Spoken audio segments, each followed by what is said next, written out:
14 October 1983 সালে। আমার দিনটা মনে আছে। আমার থেকে 6 বছরের ছোট। তো জন্মটা হয়েছিল বিজয়া দশমীর দিন। নামটা অরুণোদয় কেন ছিল, সেটা হচ্ছে যে ওর জন্মটা হয়েছিল ভোর 5টা। যেহেতু এত ভোরে জন্ম, তাই ঠাকুরটার নাম দিয়েছিলেন অরুণোদয়। সেখান থেকে নামটা অরুণোদয় হয়। তো তখন তো বাড়িতে ফোন ছিল না, মানে 1983, তখন তো বাড়িতে ফোন ছিল না। তো প্রতিবেশীর বাড়িতে একটা ফোন ছিল, আমি বাড়িতে ছিলাম। তো প্রতিবেশীর বাড়িতে একটা ফোন এলো, মুম্বার তোর ভাই হয়েছে। আমিও খুব চাইতাম যে মাকে বলতাম, মা মা মা বলতো যে ভাই হোক বোন হোক যাই হোক সুস্থ হোক, আমি বললাম না ভাই চাই। তো সে বেশ একটা ভাই পেলাম। বেশ মানে আমার আমার যেহেতু 6 বছরের ছোট, অনেকটাই আমার কোলে পিঠে মানুষ। হ্যাঁ, মানে আমার মা আমাকে আর ভাইকে পাশাপাশি বিছানায় বসিয়ে রাখতো। তো আমি একটু বড় তো, ওকে করতো আমার মাথার চুলের মুখটা ধরতো আর দাঁড়াতো, মানে ওভাবে দাঁড়াতে শিখতো। তারপরে আমার সঙ্গে হাঁটতো। কত খেলা, এখানে আছে রাধা আছে, রাজা আছে, তোতন আছে, মুর্শিদাকে বললো। সবাই আমার সখী, মানে আমার সাক্ষী আমাদের খেলার। ওদের সাথেও অনেক খেলেছি আমি আর ভাই। অনেক অনেক মুভমেন্ট আছে আমার। এখন আমি বান্ধব হারা, ভাই হারা, আমি জানি না বাকি জীবনটা কিভাবে কাটাবো। তবে ওর কিছু পছন্দের জিনিস বলি, ও সচিন তেন্ডুলকার, যেটা তুমি বললে, সেটা সচিন তেন্ডুলকারকে গড মানত। আরেকজনকে খুব পছন্দ করতো, আমি ওকে লেগ স্পিন শিখিয়েছিলাম। তো শেনওয়ানকে খুব, শেনওয়ান মানে ওর কাছে খুব একটা বড় ব্যাপার ছিল। আর মুভিতে শাহরুখ খান, মানে শাহরুখ খান ওর কাছে ভগবান ছিল। মানে শাহরুখ খানের বিরুদ্ধে কিছু বললে পাগল হয়ে যেত, মানে জাস্ট পাগল হয়ে যেত। বাবিনের কথা বললে একজনের কথা না বললেই নয়, সেটা আমার বাবা বিশ্বনাথ বন্দ্যোপাধ্যায়। আপনাদের অনেকের বিশুদা, অনেকের বিশু বাবু, এটা আমার বলতেই হবে। কারণ আমার বাবা ওরকম একজন মানুষ ছিলেন যিনি মানে মাইনেটা পেয়েই ঘরটা বুক করে দিতেন। যে মানে পুরো মাসটা চলবে কি চলবে না জানে না, কিন্তু হলটা বুক করে দিয়েছে, শো হতে পারে, শো মাস্ট গো। তো বাবিন মানে আমার বাবা, সে বিজন ভট্টাচার্যের ছাত্র ছিলেন, প্রখ্যাত বিজন ভট্টাচার্য, নবান্ন গ্রুপে। তো সেখান থেকে ট্রেনিং। তো যেহেতু বিজন ভট্টাচার্যের ছাত্র ছিলেন, সেহেতু ওনার সুপুত্র মানে গ্রেট ফেমাস নবারুণ ভট্টাচার্য, ওনার সাথে ওনার বাড়িতে আমরা বাবিনের যাতায়াত ছিল। উনি আসতেন আমাদের বাড়ি। তো বাবিনের বড়টা ভীষণ এলিট কোম্পানিতে। তো বাবিন যে এই জায়গাটায় গেছে, এই এই মেলামেশাটা, এই পুরো ব্যাপারটা অনেক ইম্পর্টেন্ট। আর বাবিনের একটা অনেকগুলো ব্যাপার ছিল, যেমন ভীষণ একটা স্পার্ক ছিল, মানে ও ভীষণ অ্যাবজর্ব করতে পারতো। মানে বাবা ওকে 3 বছর বয়সে রিহার্সাল রুমে নিয়ে যেত, ও যা শুনতো ভীষণ অ্যাবজর্ব করতো। ভীষণ ফটোগ্রাফিক মেমোরি ছিল, মানে একবার পড়লে কিছু ভুলতো না।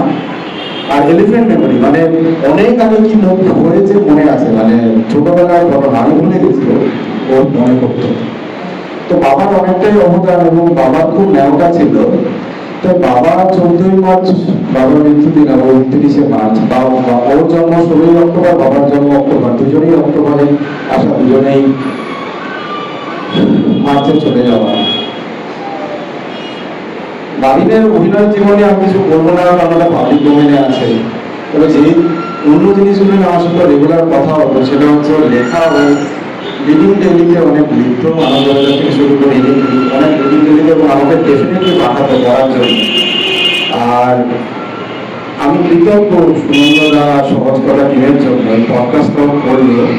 পডকাস্টের একটা এপিসোড আপনারা অনেকে দেখে থাকবেন, সেটা হচ্ছে সমাজের সঙ্গে একটা এপিসোড আছে।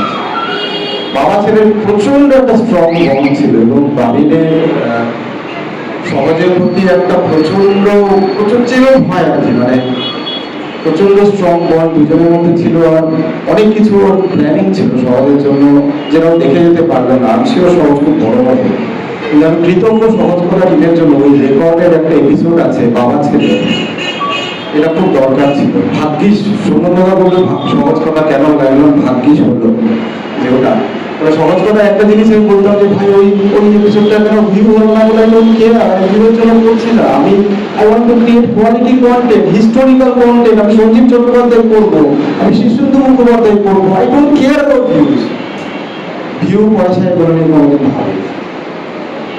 আরেকটা যেটা সৌরভ এসেছিল সেটা হচ্ছে ওর মানে বাবিনের লেখা দুটো গল্পের বেসিসে ওরা যে নাটকটা বানিয়েছে, এই নাটকটা এখন দ্য অনলি আর্ট ফর্ম যেটা ওরা বাবিনের আর্ট ফর্ম যেটা কন্টিনিউ হবে বাবিনের অ্যাবসেন্সে। তো আমি সৌরভের প্রতি অত্যন্ত কৃতজ্ঞ যে বাবিন থিয়েটারটা ছেড়ে দিয়েছিল। বাবিন মোস্টলি ওই টিভি সবগুলো করতো। তো এই নাটকের শুরুতে সৌরভ বলায় ও আবার মানে স্টেজে অ্যাক্টিংটা করা শুরু করে, ঠিক আছে, এবং ভীষণ এনজয় করছিল, মানে as a writer, as an actor ভীষণ এনজয় করছিল। তো মানে এটাই হলো মানে স্টেজে শুরু আর স্টেজের শেষ, মানে পুরো একটা লাইফ এটা ফুল সার্কেল, মানে মনে হলো এটাই। আর অবশ্যই যেটা একটু কাজ করলে ব্রিলিয়ান্ট কুইজার ছিল, 5 বার দাদাগিরি কাছে 5 বারই জিতেছে, 5 বারই জিতেছে।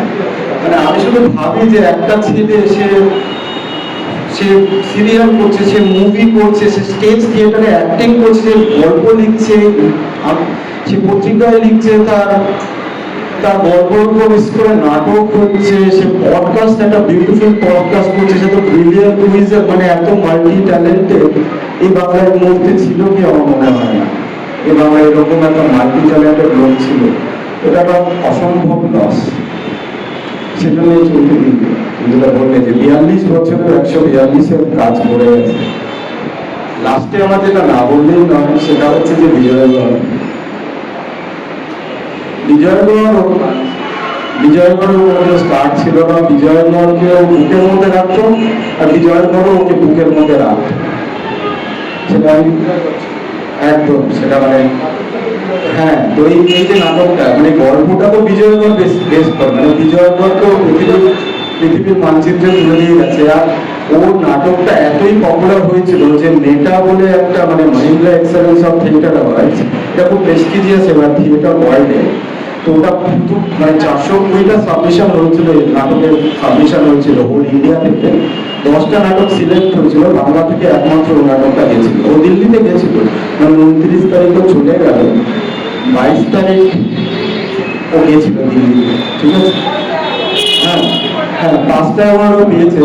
তো বাবিলের ফেসবুকে যদি আপনারা যান তাহলে দেখবেন এখনো একটা পোস্ট আছে, ওই নাটকের পোস্টারের দিকে ও পোস্ট করে বলছে আজকে দিল্লিতে বিজয়গড়, দিল্লিতে বিজয়গড়। এটা 22 তারিখের ওই পোস্টটা দেখবেন।